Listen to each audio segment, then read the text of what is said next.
A very good morning to all. So how are you? I hope all you are doing well. Last class we studied about the four generations. First generation, second generation, third generation and fourth generation. Now we are going to learn another generation, that is fifth generation. In fifth generation computers, they are still in the development stage. That means day by day they are also progressing. So the main component of fifth generation computers are artificial intelligence.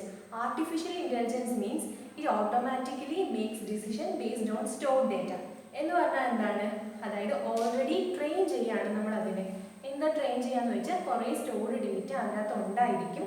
ആ stored data വെച്ചിട്ട് എങ്ങനെയാണോ നമ്മളിപ്പം അതിനെ train ചെയ്തെടുക്കുക, അതായത് ഒരു decision എടുക്കാൻ പാകത്തിൽ അതിനെ ഒന്ന് എന്താ പറയുക ട്രെയിൻ ചെയ്ത് അവസാനം അതിനെ സ്വന്തമായിട്ട് മനുഷ്യരെ പോലെ തന്നെ ചിന്തിക്കാൻ, അല്ലെങ്കിൽ അങ്ങനെ ട്രെയിൻ ചെയ്ത് അതിനെ ആ ഒരു കറക്റ്റ് ഡിസിഷനാണ് അത് എടുക്കുന്നത്. മനുഷ്യർ ചിന്തിക്കുമ്പോൾ ഒരു കാര്യം ശരിയാണോ തെറ്റാണോ എന്ന് നമ്മൾ മനസ്സിലാക്കില്ലേ, അതുപോലെ തന്നെ കമ്പ്യൂട്ടറിനും ശരിയാണ് ഇതാണ് ശരി ഇതാണ് തെറ്റെന്ന് ക്ലാസിഫൈ ചെയ്യാൻ അതിനെ ട്രെയിൻ ചെയ്യുന്ന പ്രോസസ്സിനെയാണ് ആർട്ടിഫിഷ്യൽ ഇൻ്റലിജൻസ് എന്ന് പറയുന്നത്. ആ ഒരു കോൺസെപ്റ്റ് ആണ് ഫിഫ്ത്ത് ജനറേഷൻ കമ്പ്യൂട്ടേഴ്സിലേക്ക് വരാൻ ഇരിക്കുന്നത്. ഈ റോബോട്ട്സ് ഒക്കെ കണ്ടിട്ടില്ലേ, അതുപോലെ അതിലൊക്കെ ഉപയോഗിക്കുന്നത് എന്താണ്? ആർട്ടിഫിഷ്യൽ ഇൻ്റലിജൻസ് ആണ്. Okay, next we are going to classify the computers based on size and speed. അതായത് സൈസിൻ്റെയും സ്പീഡിൻ്റെയും ബേസിൽ നമ്മൾ കമ്പ്യൂട്ടേഴ്സിനെ ക്ലാസിഫൈ ചെയ്യുന്നുണ്ട്. അതിന് മുമ്പിട്ട് ഒരു കാര്യം ചോദിക്കട്ടെ, നിങ്ങൾക്ക് ബ്രെയിൻ ഓഫ് ദി കമ്പ്യൂട്ടർ എന്താണെന്ന് അറിയാവുന്നേ? ബ്രെയിൻ ഓഫ് ദി കമ്പ്യൂട്ടർ നമ്മൾ കുഞ്ഞു ക്ലാസ്സിൽ പഠിച്ചിട്ടുണ്ട്. Watts the brain of computer? CPU ആണ്. CPU or processor, right? So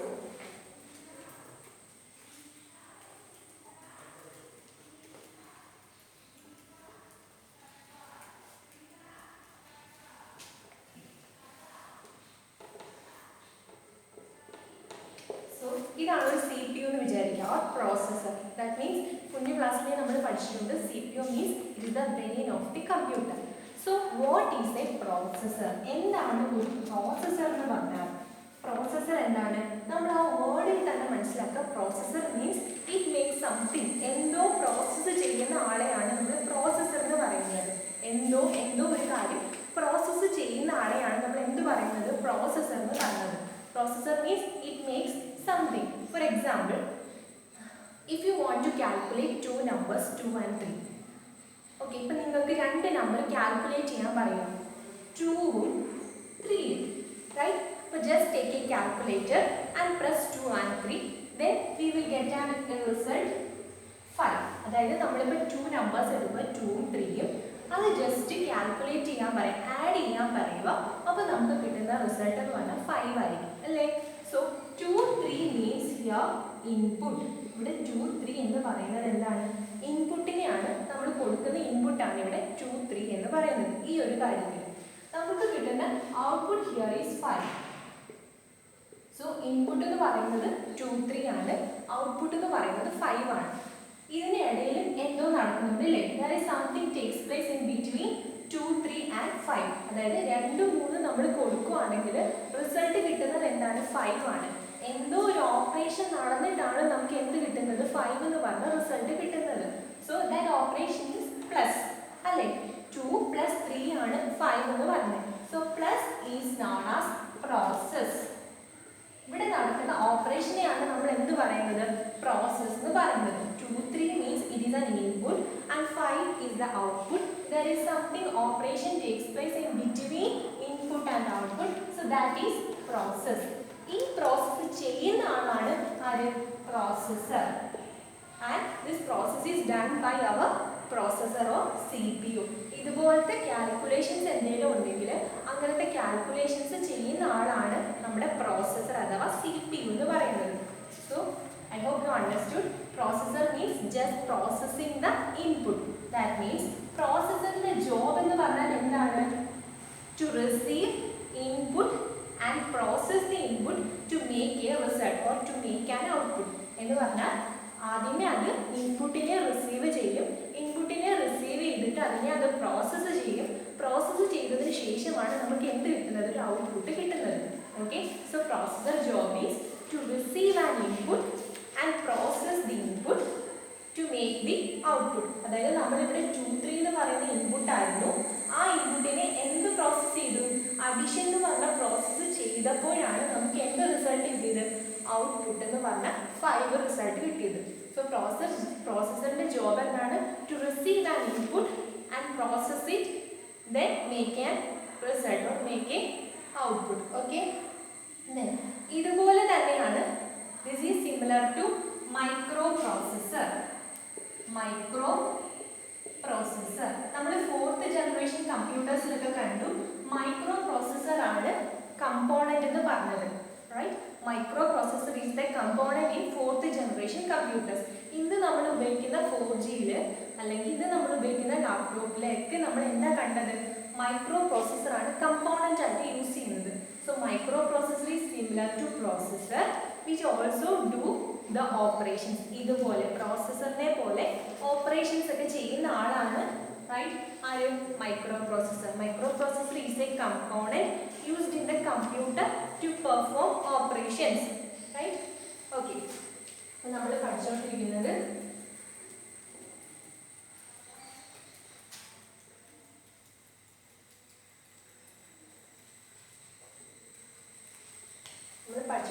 എന്താണ്? Micro processor. മൈക്രോ പ്രോസസ്സർ നമ്മൾ എന്തൊക്കെ പോയിന്റ് പറഞ്ഞേ? Microprocessor means it is a component used in the computer to do operation. അപ്പോൾ ഇതെന്തിനാ ചെയ്യുന്നത്? To do all operations in a computer. Operations in computer. So ഇത് ഏത് ജനറേഷനിലാണ് യൂസ് ചെയ്യുന്നത്? 4th ജനറേഷനിൽ. Right, next then microprocessors developed by a technology known as VLSI. അതായത് micro പ്രോസസ്സറുകൾ develop ചെയ്യുന്നത് ഒരു ടെക്നോളജി വെച്ചിട്ടാണ്. ആ ടെക്നോളജിയുടെ പേരാണ് VLSI. and the question is what is the full form of VLSI? VLSIയുടെ ഫുൾ ഫോം എന്തായിരിക്കും? അല്ലെങ്കിൽ VLSI stands for dash എന്നായിരിക്കും ചോദിക്കുന്നത്. അതിന്റെ ഉത്തരം എന്താണ്? Very large scale integration. Very large scale integration. So microprocessor is a component in 4th generation computers and it to do all the operations in computer. Then it is developed by a technology known as VLSI. VLSI എന്ന് പറഞ്ഞാൽ എന്താണ്? അതിന്റെ full form very large scale integration. ആ ഒരു technology വെച്ചിട്ടാണ് എന്ത് develop ചെയ്യുന്നത്? Micro processor develop ചെയ്യുന്നത്. ഓക്കെ, അപ്പോൾ നമ്മൾ പഠിക്കാൻ പോകുന്നത് ക്ലാസിഫിക്കേഷൻ ഓഫ് കമ്പ്യൂട്ടേഴ്സ് ആണ്.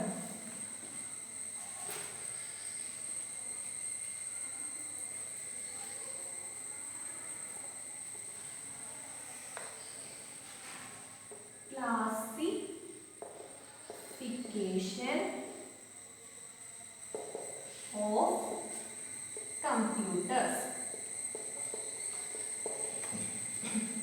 Okay, how can we classify A computer? എങ്ങനെ നമുക്കൊരു കമ്പ്യൂട്ടറിനെ ക്ലാസിഫൈ ചെയ്യുന്നത് ചോദിച്ചാൽ 2 കാര്യത്തെ ബേസ് ചെയ്തിട്ടാണ് നമ്മൾ കമ്പ്യൂട്ടേഴ്സിനെ ക്ലാസിഫൈ ചെയ്യുന്നത്. Computers can be classified on the basis of size and speed. Computers can be classified on the basis of size and speed. എന്തിൻ്റെയൊക്കെ ബേസിലാണ് നമ്മൾ കമ്പ്യൂട്ടറിനെ ക്ലാസിഫൈ ചെയ്യുന്നത്? സൈസിൻ്റെയും സ്പീഡിൻ്റെയും ബേസിലാണ്. ഓക്കെ, അങ്ങനെ നമുക്ക് let's see what are the classification. Mainly 4 ക്ലാസിഫിക്കേഷൻസ് ആണ് കമ്പ്യൂട്ടറിനുള്ളത്. First one is micro computer. What is our first classification? Micro computers. Right, second one is mini computers. Mini computers. Third one, mainframe computers.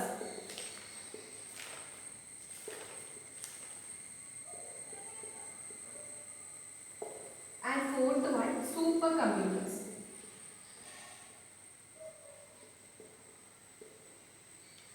Right? So there are 4 classification of computers: microcomputer, mini computer, mainframe computers and supercomputers. എന്തിന്റെ ബേസിലാണ് നമ്മൾ ഈ കമ്പ്യൂട്ടറിനെ classify ചെയ്യുന്നത്? കമ്പ്യൂട്ടറിന്റെ സൈസിന്റെയും സ്പീഡിന്റെയും ബേസിൽ. Which are the classification? There are 4 classifications. First one, microcomputer, mainframe computer and supercomputer. Okay, so നമുക്ക് one by one discuss ചെയ്യാം. First നമ്മൾ ഏത് കമ്പ്യൂട്ടറിനെ കുറിച്ചാണ് പറയുന്നത്? മൈക്രോ കമ്പ്യൂട്ടറിനെ കുറിച്ചിട്ടാണ്.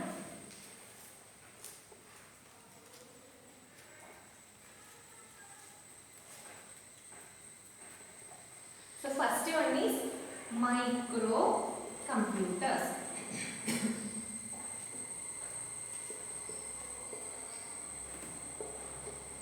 ഈ 4 കമ്പ്യൂട്ടേഴ്സിൽ നേരത്തെ എഴുതിയ 4 കമ്പ്യൂട്ടേഴ്സിൽ ഏറ്റവും സ്മോളസ്റ്റ് ആയിട്ടുള്ള കമ്പ്യൂട്ടർ ആണ് micro computer. So it's peculiarity it is small in size.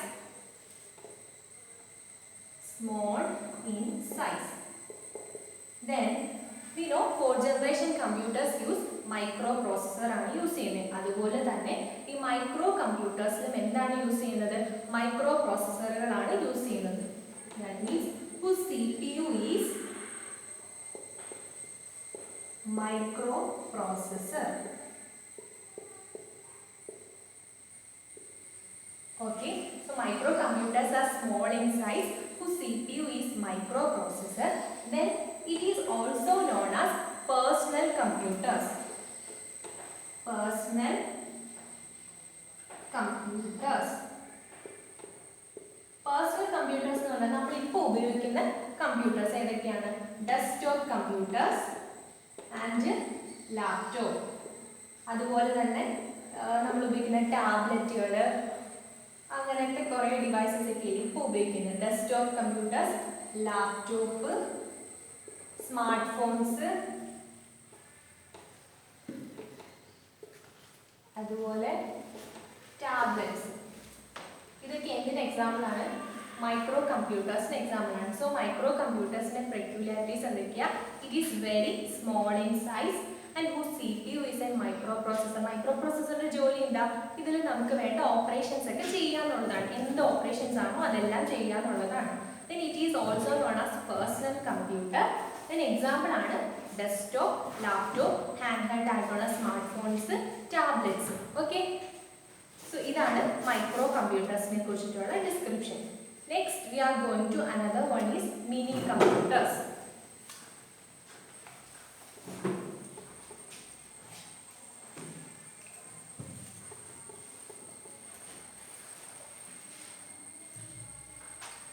Before that, there is a term called workstation. Workstation. Workstation means it is also like a personal computer, but it has more powerful microprocessor and a high quality monitor. അതായത് നമ്മൾ നേരത്തെ പറഞ്ഞത് micro കമ്പ്യൂട്ടേഴ്സിനെ നമ്മൾ എന്ത് വിളിക്കും? Personal computers എന്ന് വിളിക്കുന്നു പറഞ്ഞു. അതുപോലെ work station computers means also a personal computers തന്നെയാണ്. പക്ഷേ 2 കാര്യങ്ങളാണ് ഇതിന് കൂടുതലായിട്ടുള്ളത്. എന്തൊക്കെയാണ്? More powerful microprocessor, second one high quality monitor.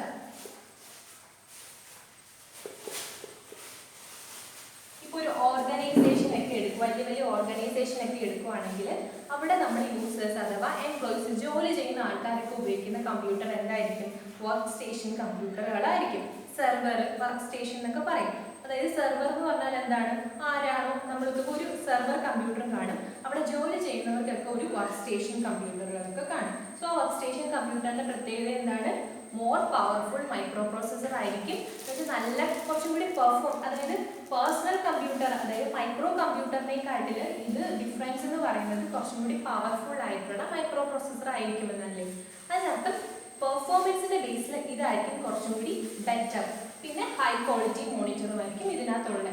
So workstation means it is also a personal computer and it has more powerful microprocessor and high quality monitor. Then നമ്മുടെ next computer type ആയിരുന്നു എന്ത്? Mini computers.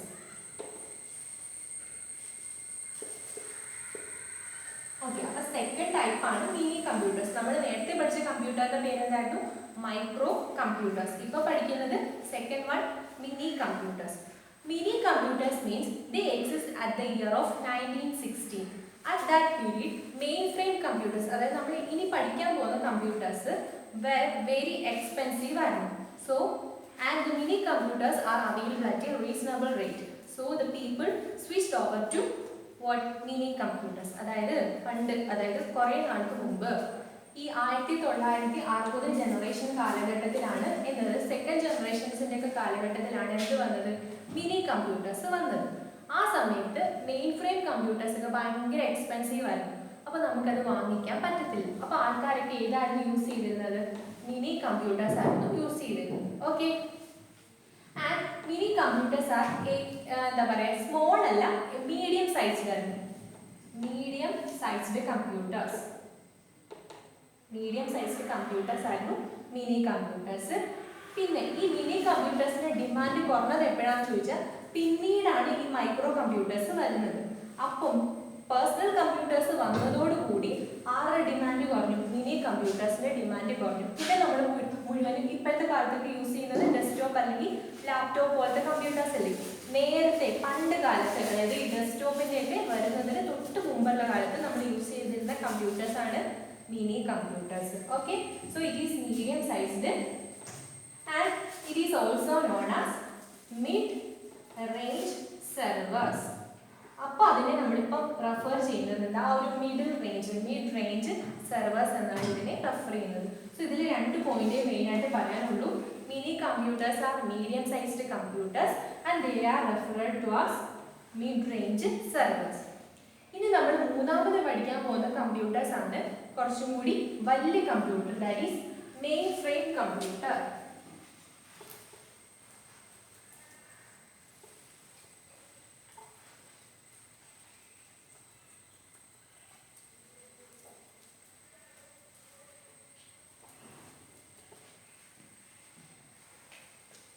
Main frame computers. So first type എന്തായിരുന്നു, micro computer. Second type mini computer and third type എന്ന് പറയുന്നത് main frame computer ആണ്. Mainframe computers R large in size. അതായത് മൈക്രോയിനെയും ഈ മിനിയെയും ഒക്കെ വെച്ച് നോക്കുകയാണെങ്കിൽ ഏറ്റവും വലിയ കമ്പ്യൂട്ടേഴ്സ് ആണ് ഇത്, നമ്മുടെ main frame computer. So first point larger in size. Larger in size എന്ന് പറയാൻ കാരണം it can occupy an entire room or a whole floor. ഒരു വലിയ ഫ്ലോറോ അതല്ലെന്നുണ്ടെങ്കിൽ ഒരു വലിയ റൂം തന്നെ വെക്കാൻ വേണമായിരുന്നു എന്ത്, ഈ മെയിൻ ഫ്രെയിം കമ്പ്യൂട്ടർ. എന്ന് വെച്ചാൽ അത്രയ്ക്ക് വലിയ കമ്പ്യൂട്ടറുകളായിരുന്നു ഫസ്റ്റ് ജനറേഷനിലേക്കുള്ളത്. അത്രയ്ക്ക് വലിയ കമ്പ്യൂട്ടറുകളായിരുന്നു മെയിൻ ഫ്രെയിം കമ്പ്യൂട്ടേഴ്സിലുള്ളത്. So mainframe computers are larger in size that even it can occupy an entire room or a whole floor. വലിയൊരു ഫ്ലോർ തന്നെയാണ് വേണമായിരുന്നു എന്തിന്, ഈ മെയിൻ ഫ്രെയിം കമ്പ്യൂട്ടർ വെക്കാൻ വേണ്ടി. റൈറ്റ്, then but ഇതിനൊരു ഫീച്ചർ ഉണ്ടായിരുന്നു. It can accommodate multiple users at a time. ഒരു സമയത്ത് ഒരുപാട് യൂസേഴ്സിനെ അക്കോമഡേറ്റ് ചെയ്യാനുള്ള ഒരു ഫീച്ചർ ആർക്കുണ്ടായിരുന്നു, മെയിൻ ഫ്രെയിം കമ്പ്യൂട്ടേഴ്സിനുണ്ടായിരുന്നു. Accommodate multiple users at a time. ഒരു സമയത്ത് മെനി യൂസേഴ്സിനെ, ഫോർ എക്സാമ്പിൾ ഇപ്പം യൂസർ എ ആണിത്, യൂസർ ബി ആണിത്, അതുപോലെ എത്ര വേണമെങ്കിലും ആൾക്കാർക്ക് ഈ മെയിൻ ഫ്രെയിം കമ്പ്യൂട്ടറിൽ വർക്ക് ചെയ്യാൻ പറ്റുമായിരുന്നു. അതാണ് മെയിൻ ഫ്രെയിം കമ്പ്യൂട്ടറിന്റെ ഒരു ഫീച്ചർ എന്ന് പറയുന്നത്. എന്താണ്, it can accommodate multiple users at a time. ഒരു സമയത്ത് ഒരുപാട് ആൾക്കാർക്ക് വർക്ക് ചെയ്യാൻ പറ്റും. Then how it possible? നമുക്ക് ചുമ്മാ ഇങ്ങനെ പറഞ്ഞാൽ മതിയോ മെയിൻ ഫ്രെയിം കമ്പ്യൂട്ടറിൽ കുറേ ആൾക്കാർക്ക് ഒരേ സമയം വർക്ക് ചെയ്യാൻ പറ്റുന്നത്? അതിന് എന്തെങ്കിലും ഒരു സഹായം വേണം അല്ലേ? ആ സഹായത്തിന്റെ പേരാണ് terminal. Terminal means it is a device used to communicate a user to the mainframe computer. യൂസറിന് മെയിൻ ഫ്രെയിം കമ്പ്യൂട്ടറുമായിട്ട് കമ്മ്യൂണിക്കേറ്റ് ചെയ്യാൻ സഹായിക്കുന്ന ആളാണ് ഈ ടെർമിനൽ എന്ന് പറയുന്ന device. So terminal is a device used to communicate a user to what, mainframe computers. അപ്പോൾ എന്താണ് മെയിൻഫ്രെയിം കമ്പ്യൂട്ടേഴ്സിനെ യൂസറുമായിട്ട് കമ്മ്യൂണിക്കേറ്റ് ചെയ്യാൻ സഹായിക്കുന്നത്? ഈ ടെർമിനൽ ആണ്. ടെർമിനലിന്റെ പ്രത്യേകത എന്ന് പറയുന്നത്, in terminal it has a keyboard and screen. Integrated together. അപ്പോൾ ഈ ടെർമിനൽ എന്ന് പറയുന്ന ഈ ഡിവൈസിനകത്ത് ഒരു സ്ക്രീനും ഉണ്ട്, ഒരു കീബോർഡും ഉണ്ട്. ഒരു സ്ക്രീനും ഒരു കീബോർഡും ഇന്റഗ്രേറ്റ് ചെയ്ത് വെച്ചിരിക്കുക. Right? Terminal is a device which has a keyboard and a screen integrated together. അപ്പോൾ യൂസർ എ ആണ്. അപ്പോൾ എന്ത് ചെയ്യാൻ പറ്റുമെന്ന് അറിയോ? User can give input through the keyboard and the result is obtained in the screen. ഇപ്പം ഞാൻ പറയാം, എ എന്ന് പറയുന്ന ഒരു യൂസർ ഉണ്ട്, ബി എന്ന് പറയുന്ന യൂസർ ഉണ്ട്. അപ്പോൾ ഈ എ എന്ന് പറയുന്ന യൂസറിന് നമ്മുടെ മെയിൻ ഫ്രെയിം ആയിട്ട് കമ്മ്യൂണിക്കേറ്റ് ചെയ്യുന്നത് ആളുടെ ടെർമിനൽ വെച്ചിട്ടാണ്. അപ്പോൾ ഈ എ എന്ന് പറയുന്ന ആള് അയാളുടെ ഡിവൈസിലുള്ള, അതായത് അയാളുടെ ടെർമിനലിനകത്തുള്ള കീബോർഡ് വഴി ഇൻപുട്ട് കൊടുക്കും. അതിനുള്ള റിസൾട്ട് അയാളുടെ സ്ക്രീനിൽ കാണും. ബി ആണെങ്കിലോ ബിയുടെ ടെർമിനൽ ഉപയോഗിച്ച്, അതായത് ബിയുടെ കീബോർഡിലൂടെ ഇൻപുട്ട് കൊടുത്ത് അതിന്റെ റിസൾട്ട് എവിടെ കാണും? ബിയുടെ സ്ക്രീനിൽ കാണും. അതുപോലെ നമുക്ക് എത്ര യൂസേഴ്സിനെ വേണമെങ്കിലും ഇതിൽ കണക്ട് ചെയ്യാൻ പറ്റും. എന്ന് പറഞ്ഞാൽ ആൾക്ക് അയാളുടെ കീബോർഡ് വഴി, അയാളുടെ ഡിവൈസിലുള്ള കീബോർഡ് വഴി ഇൻപുട്ട് കൊടുത്തിട്ട് ആ സ്ക്രീൻ അയാളുടെ റിസൾട്ട് എവിടെ കാണും? അയാളുടെ ടെർമിനലിനകത്തുള്ള സ്ക്രീനിനകത്ത് കാണും. അങ്ങനെയാണ് നമുക്ക് മൾട്ടിപ്പിൾ യൂസേഴ്സിനെ മെയിൻ ഫ്രെയിമുമായിട്ട് കമ്മ്യൂണിക്കേറ്റ് ചെയ്യാൻ സാധിക്കുന്നത്. എങ്ങനെയാണ്? Because of terminal. Terminal has a keyboard and a screen. User can give input through the keyboard and the result is displayed on his or her screen. മനസ്സിലായോ? ഓക്കെ. അതുകൊണ്ട് തന്നെ ഈ mainframe computers ഒക്കെ നമ്മൾ ഉപയോഗിക്കുന്നത് വലിയ ഒരു enterprise രീതിയിലൊക്കെയാണ്. അതുകൊണ്ടാണ് ഇതിനെ വിളിക്കുന്നത് enterprise servers. So it is referred to as enterprise servers. So എന്തൊക്കെയാണ് മെയിൻ ഫ്രെയിം കമ്പ്യൂട്ടേഴ്സിലെ പോയിന്റ് എന്ന് പറയുന്നത്? നമ്മൾ ഇത്രയും പഠിച്ച കമ്പ്യൂട്ടറുകളിൽ ഏറ്റവും വലിയ കമ്പ്യൂട്ടേഴ്സ് ആണ് mainframe computers. They are larger in size. They can even occupy an entire room or a whole floor. അത്രയും വലുതാണ് ഈ മെയിൻ ഫ്രെയിം കമ്പ്യൂട്ടർ എന്ന് പറയുന്നത്. പിന്നെ ഇതിൻ്റെ ഒരു ഫീച്ചർ എന്താണ്? It can accommodate multiple users at a time. ഒരു സമയത്ത് ഒരുപാട് ആൾക്കാരെ അക്കോമഡേറ്റ് ചെയ്യാൻ ഇയാൾക്ക് പറ്റുന്നുണ്ട്. ഏത് കമ്പ്യൂട്ടറിന്? മെയിൻ ഫ്രെയിം കമ്പ്യൂട്ടറിന് പറ്റുന്നുണ്ട്. പിന്നെ എങ്ങനെ നമ്മൾ ഈ യൂസേഴ്സിനെ, അതായത് മൾട്ടിപ്പിൾ യൂസേഴ്സിനെ കമ്പ്യൂട്ടറുമായിട്ട് കമ്മ്യൂണിക്കേറ്റ് ചെയ്യിക്കും? Using a device terminal. Terminal is a device used to communicate a user to the mainframe computer. Right? Then അതിനകത്ത് എന്തുകൊണ്ട്, എങ്ങനെയാണ് അത് വർക്ക് ചെയ്യുന്നത്? How it works? Terminal is a device which has a keyboard and a screen are integrated together. Then user give input through the keyboard and the output will be obtained on the his or her അല്ലെങ്കിൽ യൂസേഴ്സിന്റെ സ്ക്രീനിൽ അത് obtain ചെയ്ത് വരും. Okay, ഇതാണ് main frame കമ്പ്യൂട്ടേഴ്സിനെ കുറിച്ച് പറയാനുള്ളത്. ഇനി ഒരെണ്ണം കൂടെ ഉണ്ട്, super computers.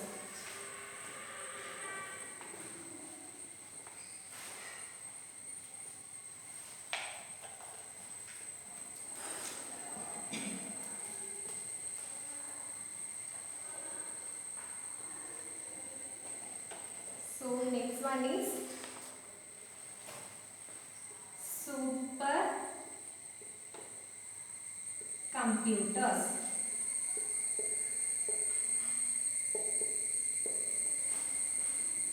Super computer means it always super in everything. എല്ലാത്തിലും ഭയങ്കര സൂപ്പറാണ്. എന്ന് വെച്ചാൽ എന്താ?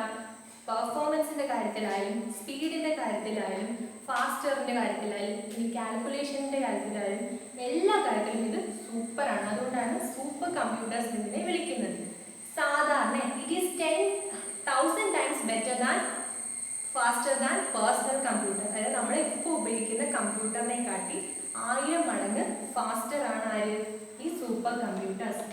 1000 ടൈംസ് ഫാസ്റ്റർ. റൈറ്റ്? ദെൻ ഇനി അപ്പം അത്ര ഫാസ്റ്റ് ആണെന്ന് മനസ്സിലായല്ലോ സൂപ്പർ കമ്പ്യൂട്ടേഴ്സ്.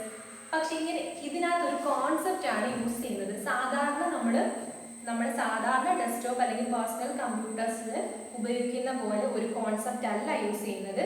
ഇത് സാധാരണ നമുക്ക് ഒരു CPU അങ്ങനെയല്ലേ. പക്ഷേ ഈ സൂപ്പർ കമ്പ്യൂട്ടേഴ്സിൽ മൾട്ടിപ്പിൾ CPUs ആണ് ഉപയോഗിക്കുന്നത്.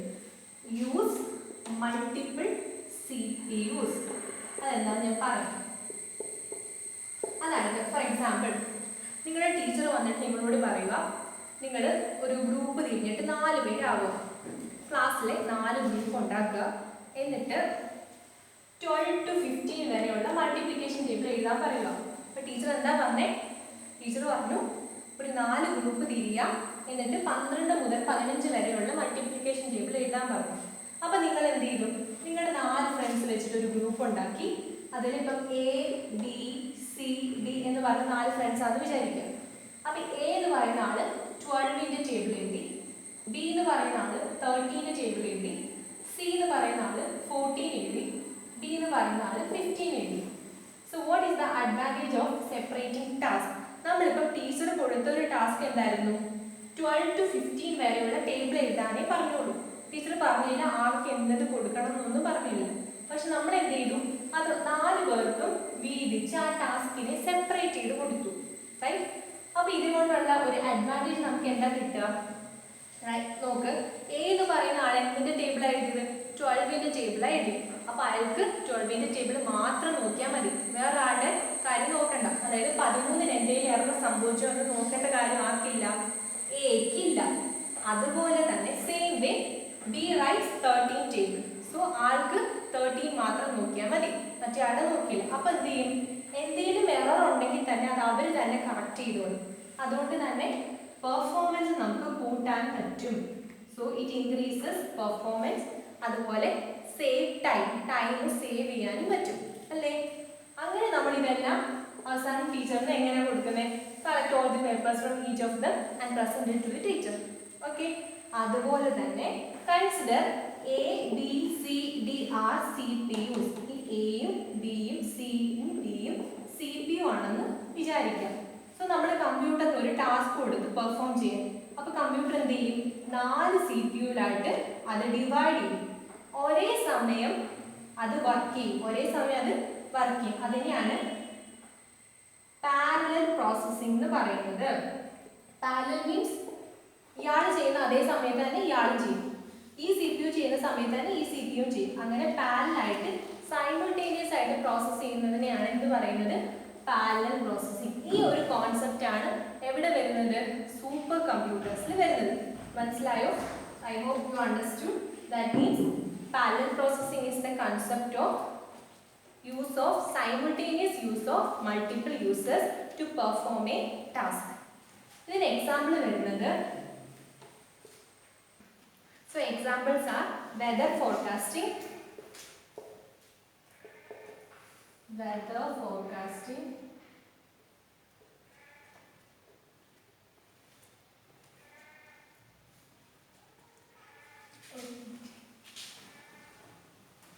then climate research.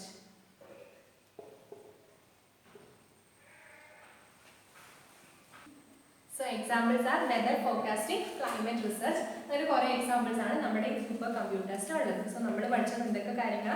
There are 4 types of computers: micro computer, mini computer, mainframe computer, super computer. First നമ്മൾ എന്താ പറഞ്ഞു? മൈക്രോ പ്രോസസ്സറിന്റെ കാര്യം പറഞ്ഞു. മൈക്രോ പ്രോസസ്സറിന്റെ കാര്യം എന്താ പറഞ്ഞത്? It is a component used in computer to do operations. Operations ഒക്കെ ചെയ്യാൻ വേണ്ടിയിട്ട് നമ്മൾ ഉപയോഗിക്കുന്നതാണ് മൈക്രോ പ്രോസസ്സർ എന്ന് പറയുന്നത് അല്ലേ? സോ നമ്മൾ പറഞ്ഞായിരുന്നു microprocessors were developed by a technology that is എന്തായിരുന്നു? VLSI. What's the full form of VLSI? Very large scale integration. Right? So അതിനുശേഷമാണ് നമ്മൾ ക്ലാസിഫിക്കേഷനിലേക്ക് വന്നത്. ഫസ്റ്റ് വൺ എന്ന് പറയുന്നത് മൈക്രോ കമ്പ്യൂട്ടേഴ്സ് ആയിരുന്നു. വളരെ ചെറിയ കമ്പ്യൂട്ടേഴ്സ് എന്നല്ലേ പറഞ്ഞേ? So small in size. CPU is A micro processor.